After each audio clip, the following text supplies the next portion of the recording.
جناب نبی کریم صلی اللہ علیہ وسلم نے فرمایا کہ اللہ کے نزدیک دعا سے زیادہ عزت و اکرام والی چیز اور کوئی نہیں ہے، اور یہ سنن ترمذی کی حدیث ہے۔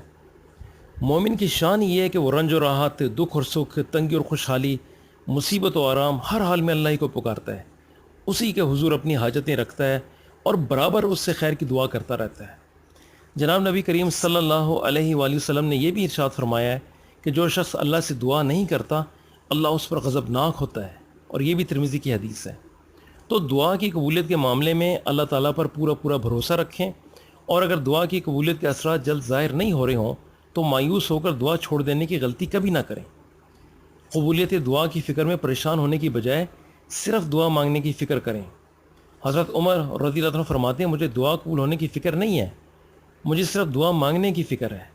جب مجھے دعا مانگنے کی توفیق حاصل ہو گئی تو قبولیت بھی اس کے ساتھ حاصل ہو جائے گی۔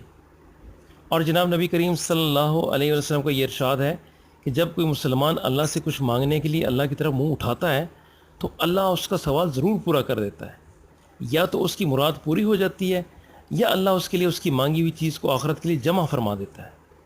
قیامت کے دن اللہ تعالیٰ ایک بندہ مومن کو اپنے حضور طلب فرمائے گا اور اسے اپنے سامنے کھڑا کر کے پوچھے گا، اے میرے بندے، میں نے تجھے دعا کرنے کا حکم دیا تھا اور یہ وعدہ کیا تھا کہ میں تیری دعا کو ضرور قبول کروں گا، تو کیا تو نے دعا مانگی تھی؟ وہ کہے گا پروردگار مانگی تھی۔ پھر اللہ تعالیٰ فرمائے گا تو نے مجھ سے جو دعا بھی مانگی تھی میں نے وہ قبول کی، کیا تو نے فلاں دن یہ دعا نہیں کی تھی کہ میں تیرا وہ رنج و غم دور کر دوں جس میں تو مبتلا تھا اور میں نے تجھے اس رنج و غم سے نجات بخشی تھی؟ بندہ کہے گا بالکل سچ ہے پروردگار۔ پھر اللہ تعالیٰ فرمائے گا وہ دعا تو میں نے قبول کر کے دنیا میں تیری آرزو پوری کر دی تھی، اور فلاں روز پھر تو نے دوسرے غم میں مبتلا ہونے پر دعا کی کہ یا اللہ اس مصیبت سے نجات دے، مگر تو نے اس رنج و غم سے نجات نہ پائی اور برابر اس میں مبتلا رہا تھا۔ وہ کہے گا بے شک پروردگار۔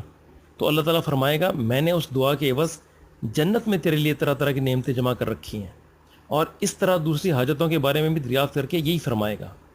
پھر نبی کریم صلی اللہ علیہ وسلم نے فرمایا بندہ مومن کی کوئی دعا ایسی نہیں ہوگی جس کے بارے میں اللہ یہ بیان نہ فرما دے کہ یہ میں نے دنیا میں قبول کی اور یہ تمہاری آخرت کے لیے ذخیرہ کر کے رکھی۔ اس وقت بندہ مومن سوچے گا کہ کاش میری کوئی دعا بھی دنیا میں قبول نہ ہوتی۔ اس لیے بندے کو ہر حال میں دعا مانگتے رہنا چاہیے، اور یہ مستدرک حاکم کی حدیث ہے۔ اچھا، اس کے علاوہ دعا مانگتے وقت ظاہری آداب، طہارت، پاکیزگی کا پورا خیال رکھنا چاہیے، اور قلب کو بھی ناپاک جذبات، گندے خیالات اور بیہودہ باتوں سے پاک رکھنا چاہیے۔ اور دوسروں کے لیے بھی دعا کرنی چاہیے، لیکن ہمیشہ اپنی ذات سے شروع کرنا چاہیے۔ پہلے اپنے لیے مانگیے پھر دوسروں کے لیے مانگیے۔ قرآن مجید میں حضرت ابراہیم علیہ السلام کی دعا ہم نماز میں بھی پڑھتے ہیں، رب اجعلنی مقیم الصلاۃ ومن ذریتی، اور اسی طرح حضرت نوح علیہ السلام کی بھی دعا ہے، رب اغفر لی ولوالدی ولمن دخل بیتی مؤمنا للمؤمنین والمؤمنات۔ اس میں بھی یہ ہے کہ پہلے انہوں نے اپنے لیے اور اپنے فیملی کے لیے دعا مانگی، اس کے بعد پورے مسلمانوں کے لیے دعا مانگی۔ اور اپنی دعا میں تنگ نظری اور خود غرضی سے بچنا چاہیے، اور اللہ کی عام رحمت کو محدود سمجھنے کی غلطی کر کے اس کے فیض و بخشش کو اپنے لیے خاص کرنے کی دعا نہ کریں۔